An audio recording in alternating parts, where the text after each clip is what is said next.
હવે આપણે પ્રકરણ નંબર 1 વનસ્પતિમાં પોષણ વિશે પ્રશ્નના જવાબ લઈશું. ચલો, પ્રશ્નમાં પહેલામાં શું કીધું છે? નીચેના દરેક પ્રશ્નના ઉત્તર માટે આપેલા વિકલ્પોમાંથી સાચો વિકલ્પ શોધી તેનો ક્રમ અક્ષર પ્રશ્નની સામે આપેલ ખાનામાં લખો. ચલો, આમાં પહેલો પ્રશ્ન છે કે વનસ્પતિ પ્રકાશ સંશ્લેષણની પ્રક્રિયા દ્વારા પોતાનો ખોરાક શામાંથી તૈયાર કરે છે? તો એમાં જવાબ શું આવશે? ઓક્સિજન અને હરિતદ્રવ્ય, કાર્બન ડાયોક્સાઇડ અને ઓક્સિજન, કે કાર્બન ડાયોક્સાઇડ અને પાણી, ઓક્સિજન અને પાણી. તો આપણો જવાબ શું હશે? કાર્બન ડાયોક્સાઇડ અને પાણી આવશે. તો આપણો જવાબ શું આવશે? સી જવાબ આવશે.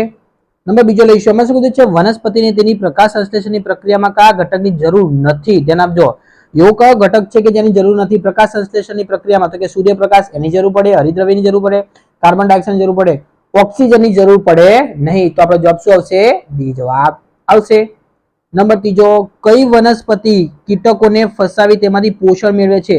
એવી કઈ વનસ્પતિ જે કીટકોને ફસાવી અને કીટકોને ખાઈ જાય અને એમાંથી પોષણ મેળવતી હોય તેવી કઈ વનસ્પતિ છે? તો કે કળશપર્ણ. ધ્યાન આપજો વિદ્યાર્થી મિત્રો, કળશપર્ણ એવું જ છે કે જે કીટકોને ફસાવીને કીટકોને ખાઈને એમાંથી પોષણ મેળવે છે.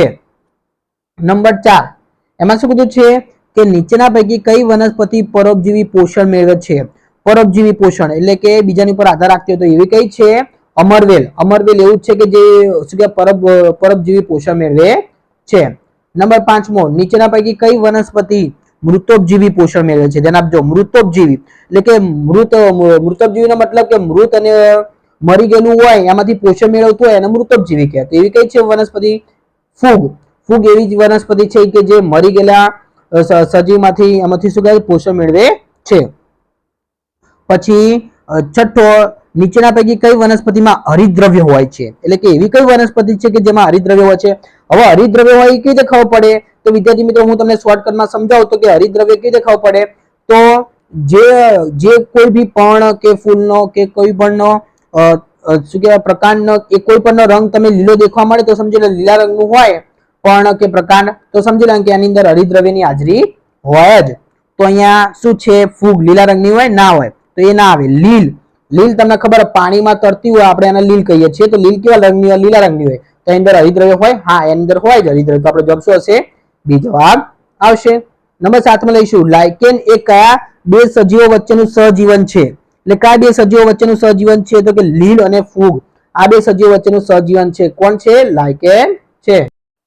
8મું લઈશું. એમાં શું કીધું? વનસ્પતિની પ્રકાશ સંશ્લેષણની પ્રક્રિયામાં અંતિમ પેદાશો કઈ છે? એટલે પ્રકાશ સંશ્લેષણ પ્રક્રિયામાં છેલ્લી પેદાશો કઈ હોય? તો કાર્બોદિત અને ઓક્સિજન એટલે કે સી જવાબ આવશે આપણો. હવે આપણે પ્રશ્ન નંબર 2 લઈશું. એમાં શું કીધું છે કે ખાલી જગ્યા પૂરો. પહેલી જ ખાલી જગ્યા છે એમાં શું કીધું છે કે લીલી વનસ્પતિ ખાલી જગ્યા કહેવાય છે કારણ કે તે પોતાનો ખોરાક જાતે બનાવે છે. તો શું કહેવાય છે? સ્વાવલંબી કહેવાય છે. બીજો, વનસ્પતિ દ્વારા બનાવાયેલ ખોરાક ખાલી જગ્યા સ્વરૂપે સંગ્રહ પામે છે. તો કયા સ્વરૂપે સંગ્રહ પામે છે? સ્ટાર્ચ સ્વરૂપે સંગ્રહ પામે છે. ત્રીજો પ્રશ્ન, પ્રકાશ સંશ્લેષણમાં સૂર્ય ઉર્જા ખાલી જગ્યા નામના રંજક દ્રવ્ય દ્વારા શોષણ પામે છે. તો કયા નામના? હરિતદ્રવ્ય નામના. પ્રશ્ન નંબર 4 છે કે પ્રકાશ સંશ્લેષણ દરમિયાન વનસ્પતિ ખાલી જગ્યા વાયુ લે છે અને ખાલી જગ્યા વાયુ મુક્ત કરે છે. કયો વાયુ લે છે? કાર્બન ડાયોક્સાઇડ વાયુ લે છે અને ઓક્સિજન વાયુ મુક્ત કરે છે. પ્રશ્ન 5માં લઈશું. એમાં શું કીધું છે કે ખાલી જગ્યાને વનસ્પતિનું રસોડું કહે છે. તો વનસ્પતિનું રસોડું કોને કહેવાય? પર્ણને વનસ્પતિનું રસોડું કહેવામાં આવે છે. છઠ્ઠો લઈશું. વનસ્પતિના પર્ણોમાં રહેલા લીલા રંગના રંજક દ્રવ્યને ખાલી જગ્યા કહેવાય છે. શું કહેવાય? હરિતદ્રવ્ય કહેવાય. નંબર 7મો, વિનસ મક્ષિપાસ ખાલી જગ્યા વનસ્પતિ છે. તો કેવી વનસ્પતિ છે? કીટાહારી વનસ્પતિ છે. નંબર 8મો લઈશું. વનસ્પતિમાં જમીનમાંથી પાણી અને ખનિજ ક્ષારોનું શોષણ કરવાનું કાર્ય ખાલી જગ્યા કરે છે. કોણ કરે છે? મૂળ કરે છે. 9મો, લીલ અને ફૂગના સહજીવન જીવતા સજીવને ખાલી જગ્યા કહેવામાં આવે છે. તો શું કહેવામાં આવે છે? લાઇકેન કહેવામાં આવે છે. 10મો, પર્ણમાં સ્ટાર્ચની હાજરી તપાસવા ખાલી જગ્યાનું દ્રાવણ વપરાય છે. તો કોનું દ્રાવણ વપરાય? આયોડિનનું દ્રાવણ વપરાય છે. હવે પ્રશ્ન નંબર 3 લઈશું. અમે શું કીધું? નીચેના પ્રશ્નોના માત્ર ઉત્તર લખો. આમાં પહેલો પ્રશ્ન શું કીધું છે? જે સજીવો પોતાનો ખોરાક જાતે બનાવે છે તેવા સજીવોને શું કહે છે? તો જે સજીવો પોતાનો ખોરાક જાતે બનાવતું હોય એને સ્વાવલંબી કહેવાય છે. વિદ્યાર્થી મિત્રો, માણસને પણ સ્વાવલંબી કહેવાતું નથી. તમે આમ સમજો કે આપણે તો જાતે બનાવીએ, આપણે ચોક બીજા કોઈના ઘરે ખાઈએ કે માર તો મમ્મી બનાવે છે, તો એ ના કહેવાય. જે પોતાનો ખોરાક જાતે બનાવતો, આપણે ખોરાક તમને ખબર હશે, આપણે કોઈ ફળ ફૂલ કે આપણે ફળ કે શાકભાજી કે તોડીને આપણે બનાવતા હોઈએ છીએ ખોરાક, પછી બીજાની પર આધાર રાખીએ છીએ, આપણે જાતે નથી બનાવતા. તો વનસ્પતિ એવી છે કે જે પોતાનો ખોરાક જાતે બનાવે છે, તેથી તે વનસ્પતિને શું કહેવાય? સ્વાવલંબી કહેવાય છે. બીજો લઈશું, વનસ્પતિના પર્ણોની સપાટી પર આવેલા નાના છિદ્રને શું કહે છે? તો શું કહેવાય? પર્ણરંધ્ર કહેવાય છે. ત્રીજો, કાર્બનિક પદાર્થોના ઘટક તત્વો કયા છે? તો કે કાર્બન, હાઇડ્રોજન, ઓક્સિજન છે. ચોથો, પ્રોટીનમાં કાર્બન, હાઇડ્રોજન, ઓક્સિજન ઉપરાંત કઈ તત્વો હોય છે? તો કે નાઇટ્રોજન હોય છે. પાંચમો લઈશું, બિલાડીનો ટોપ કયા પ્રકારનું પોષણ મેળવે છે? તો કે મૃતોપજીવી પોષણ મેળવે છે. છઠ્ઠું, અમરવેલ વનસ્પતિ કયા પ્રકારનું પોષણ મેળવે છે? તો અમરવેલ વનસ્પતિ રહી એ પરપોષી પોષણ મેળવે છે. નંબર સાતમું, કીટાહારી વનસ્પતિનું એક ઉદાહરણ આપો. જે કીટકોને ખાતું હોય તેને કીટાહારી વનસ્પતિ કહે. તો એવું કયું છે? કળશ છે જે કીટકોને ખાય છે, તેથી તેને કીટાહારી વનસ્પતિ કહેવામાં આવે છે. નંબર 8મું લઈશું કે કઠોળ વર્ગની વનસ્પતિના મૂળમાં કયા પ્રકારના બેક્ટેરિયા નાઇટ્રોજનનું સ્થાપન કરે છે? તો કે રાઇઝોબિયમ નામના બેક્ટેરિયા રહ્યા એ નાઇટ્રોજનનું શું કરતા હોય? સ્થાપન કરતા હોય છે. 9મો, કઈ ફૂગ ખોરાકમાં ઉપયોગમાં લેવાય છે? એટલે કે ખોરાકમાં ઉપયોગમાં લેવાય છે તો કે યીસ્ટ અને મશરૂમ. આ બે એવી ફૂગ છે જે આપણા માટે ફાયદાકારક છે, આપણે એનો ખોરાકમાં ઉપયોગ લઈ શકીએ છીએ. 10મો, ફૂગથી મનુષ્યમાં થતા રોગોના નામ. ફૂગથી આપણે શું શું રોગ થાય? દાદર, ખસ, ખરજવું, આ દરેક રોગ આપણા ફૂગથી થતા હોય છે. પ્રશ્ન નંબર 40, આમાં શું કીધું છે? નીચેના વિધાનોમાંથી ખરા વિધાન સામે સાચાની ખાનામાં સાચાની નિશાની અને ખોટા વિધાન સામે ખાનામાં ખોટાની નિશાની કરો. ચલો, પહેલો જ છે કે વનસ્પતિ પ્રકાશ સંશ્લેષણની પ્રક્રિયા દરમિયાન કાર્બન ડાયોક્સાઇડ વાયુ હવામાં મુક્ત કરે છે. તો શું આવશે? ખોટું. કેમ? કારણ કે ઓક્સિજન વાયુ મુક્ત કરે છે, કાર્બન ડાયોક્સાઇડ વાયુ મુક્ત કરતા નથી. ચલો, બીજો, જે વનસ્પતિઓ પોતાનો ખોરાક જાતે બનાવે છે તેને મૃતોપજીવી કહે છે. મૃતોપજીવી કહેવાય? ના કહેવાય. એને શું કહેવાય? સ્વાવલંબી કહેવાય. અહીંયા શું આવશે? ખોટું આવશે. ચલો, ત્રીજો, પ્રોટીન એ પ્રકાશ સંશ્લેષણની પેદાશ નથી. ધ્યાન આપજો. તો શું આવે? સાચું આવે. હા, પ્રોટીન એ પ્રકાશ સંશ્લેષણની પેદાશ નથી. ચોથો લઈશું, પ્રકાશ સંશ્લેષણ દરમિયાન સૂર્ય ઉર્જા એ રાસાયણિક ઉર્જામાં રૂપાંતરિત થાય છે. તો અહીંયા શું આવશે? સાચું આવશે. 5મો, પર્ણના પર્ણરંધ્રોની આસપાસ રક્ષક કોષો આવેલા હોય છે. તો શું આવે? સાચું. 6થો, મૂળને વનસ્પતિનું રસોડું કહે છે. તો શું આવે? ખોટું. 7મું, પ્રોટીન એ નાઇટ્રોજન યુક્ત પદાર્થ છે. તો શું આવે? સાચું આવે. 8મો, મશરૂમ સજીવી સજીવ છે. તો શું આવે? ખોટું. 9મું, અમરવેલ મૃતોપજીવી વનસ્પતિ છે. તો શું આવે? ખોટું આવે. 10મું, રાઇઝોબિયમ બેક્ટેરિયા કઠોર વર્ગની વનસ્પતિના પર્ણોમાં રહેલા હોય છે. તો શું આવે? ખોટું આવશે. ચલો, હવે પ્રશ્ન નંબર 5 લઈશું. એમાં શું કીધું છે? નીચેના પ્રશ્નોના એક વાક્યમાં ઉત્તર આપો.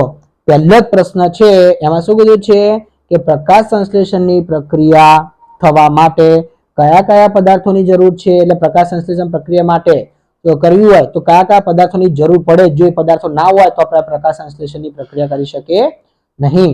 તો કયા કયા પદાર્થોની જરૂર પડે? તો લખેલું છે કે પ્રકાશ સંશ્લેષણની ક્રિયા થવા માટે સૂર્યપ્રકાશ, હરિતદ્રવ્ય, કાર્બન ડાયોક્સાઇડ અને પાણી જરૂરી છે.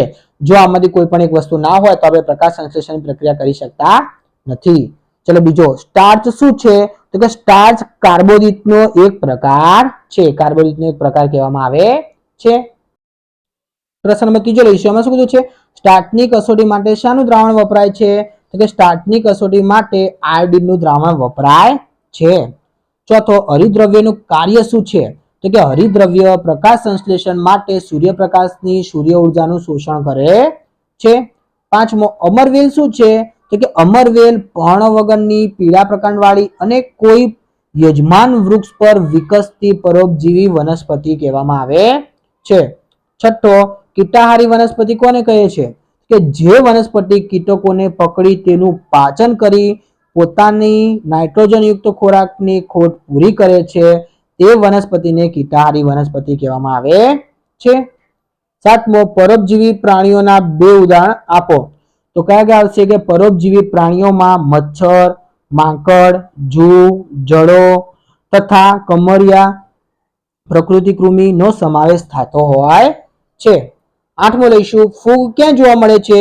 તો કે ફૂગ વાસી રોટલી, વાસી બ્રેડ, અથાણા, ચામડાના જૂના બૂટ, ભેજવાળા કપડા પર જોવા મળતી હોય છે. પ્રશ્ન નંબર 9મો લઈશું, પ્રકાશ સંશ્લેષણની પ્રક્રિયામાં રાસાયણિક સમીકરણ લખો. આપણે પ્રકાશ સંશ્લેષણ જે પ્રક્રિયા થાય એને આપણે રાસાયણિક સમીકરણમાં કેવી લખી શકીએ છીએ?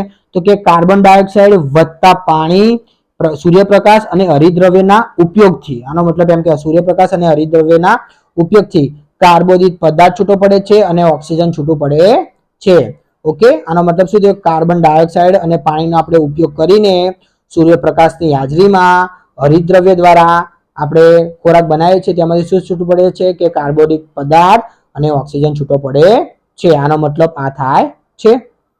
હવે આપણે પ્રશ્ન નંબર 10 લઈશું. એમાં શું કીધું છે? કળશપર્ણ એ લીલું છે અને પ્રકાશ સંશ્લેષણ કરે છે. જો તો પછી શા માટે તે કીટકોનું ભક્ષણ કરે છે? તમને ખબર કળશ લીલા રંગનું છે તો તમને ખબર પડે લીલું છે એટલે હરિતદ્રવ્ય તો હોય જ, તો તે પ્રકાશ સંશ્લેષણ કરે તો શા માટે એ કીટકોનું પણ ભક્ષણ કરે છે? તેનું કારણ શું છે? તેને આપજો. કળશપર્ણ જે જમીનમાં ઊંઘે છે ત્યાંથી તેને જરૂરી પોષક તત્વો નહીં મળતા હોવાથી, તેને જે જમીનમાં ઊંઘે છે ને એમાંથી તેને જરૂરી પોષક તત્વો નહીં મળતા હોવાથી તેની પૂર્તિ કરવા કીટકોનું ભક્ષણ કરે છે. પોષક તત્વો ના મળે તો ખાવું તો પડે, તો ખાવા માટે શું કરે છે? કીટકોનું ભક્ષણ કરતા હોય છે. હવે આપણે પ્રશ્ન નંબર 6 લઈશું. એમાં શું કીધું છે કે વ્યાખ્યા આપો. એમાં પહેલી જ છે કે પોષણ કોને કહેવાય? સજીવો દ્વારા ખોરાક ગ્રહણ કરવાની તથા શરીર દ્વારા તેને ઉપયોગમાં લેવાતી પ્રક્રિયાને પોષણ કહેવામાં આવે છે. બીજી વ્યાખ્યા છે કે પ્રકાશ સંશ્લેષણ. પ્રકાશ સંશ્લેષણ કોને કહેવાય? તો કે લીલી વનસ્પતિ સૂર્યપ્રકાશ અને પર્ણમાં રહેલા હરિતદ્રવ્યની મદદથી કાર્બન ડાયોક્સાઇડ અને પાણીનો ઉપયોગ કરી પોતાનો ખોરાક બનાવે છે. આ પ્રક્રિયાને પ્રકાશ સંશ્લેષણ કહેવામાં આવે છે. હવે ત્રીજી, સ્વાવલંબી પોષણ. સ્વાવલંબી પોષણ આપણે કોને કહીશું? તો કે પોતાની શક્તિની જરૂરિયાત માટેના કાર્બનિક પોષક તત્વો પોતાના કોષોમાં જાતે જ સર્જી લેવાની પોષણ પદ્ધતિને સ્વાવલંબી પોષણ કહેવામાં આવે છે. પરોપજીવી સજીવ. તો પરોપજીવી સજીવ કોને કહેવાય? તો કે કોઈ સજીવ અન્ય સજીવના શરીરમાંથી પોષણ મેળવે છે અને તેને લાભ ન કરતા નુકસાન પહોંચાડે છે તો તેને પરોપજીવી સજીવ કહેવામાં આવે છે. વિદ્યાર્થી મિત્રો ધ્યાન આપજો, કેટલાક સજીવો એવા પણ છે કે અન્ય સજીવના શરીરમાંથી પોષણ તો મેળવતા હોય પણ લાભ લેવાને બદલે નુકસાન પહોંચાડે તો તેને શું કહેવાય છે? પરોપજીવી કહેવામાં આવે છે. મૃતોપજીવી વનસ્પતિ કોને કહેવાય? તો કે જે વનસ્પતિ મૃત અને સડી ગયેલ પદાર્થોમાંથી પોષણ મેળવે છે તેને મૃતોપજીવી વનસ્પતિ કહેવામાં આવે છે. કેટલીક વનસ્પતિ એવી છે કે મરી ગયેલું હોય અથવા કે સડી ગયેલો પદાર્થમાંથી પોષણ મેળવતા હોય છે તો તેને શું કહેવામાં આવે છે? મૃતોપજીવી વનસ્પતિ પણ કહેવામાં આવે છે.